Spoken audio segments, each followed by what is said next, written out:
నమస్తే అండి అందరికీ. నా పేరు శ్రవంతి. నేను ఫిష్ వెంకట్ వాళ్ళ కూతుర్ని మాట్లాడుతున్నా. ప్రభాస్ కాల్ వచ్చింది అని చెప్పి, ప్రభాస్ హెల్త్ ఇష్యూ ఉందని చెప్పి అందరూ అంటున్నారు. అది ఫేక్ న్యూస్ అండి. నాకు కాల్ వచ్చింది, ప్రభాస్ పిఏ అని చెప్పినాడు. నేను ఏం చేశాను, పిఏ హెల్ప్ కావాలా అంటే కావాలంటే అని చెప్పిన. ఇంతవరకు కాల్ లిఫ్ట్ చేయట్లేదు. అది అమౌంట్ కూడా ఇవ్వలేదండి, 50 lakhs ఇవ్వలేదు. ఫేక్ అది.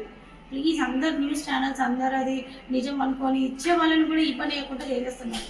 కొంచెం మాకు ఎలాంటి హెల్ప్ రాలేదు ఇండస్ట్రీ నుంచి. ఏది వచ్చినా కానీ నేను ఇన్ఫార్మ్ చేస్తాను నేను. ఓకేనండి, థ్యాంక్ యూ. నమస్తే అండి అందరికీ. నా పేరు శ్రవంతి. నేను ఫిష్ వెంకట్ వాళ్ళ కూతుర్ని మాట్లాడుతున్నా. ప్రభాస్ కాల్ వచ్చింది అని చెప్పి, ప్రభాస్ హెల్త్ ఇష్యూ ఉందని చెప్పి అందరూ అంటున్నారు. అది ఫేక్ న్యూస్ అండి. నాకు కాల్ వచ్చింది, ప్రభాస్ పిఏ అని చెప్పినాడు. నేను ఏం చేశాను, పిఏ హెల్ప్ కావాలా అంటే కావాలంటే అని చెప్పిన.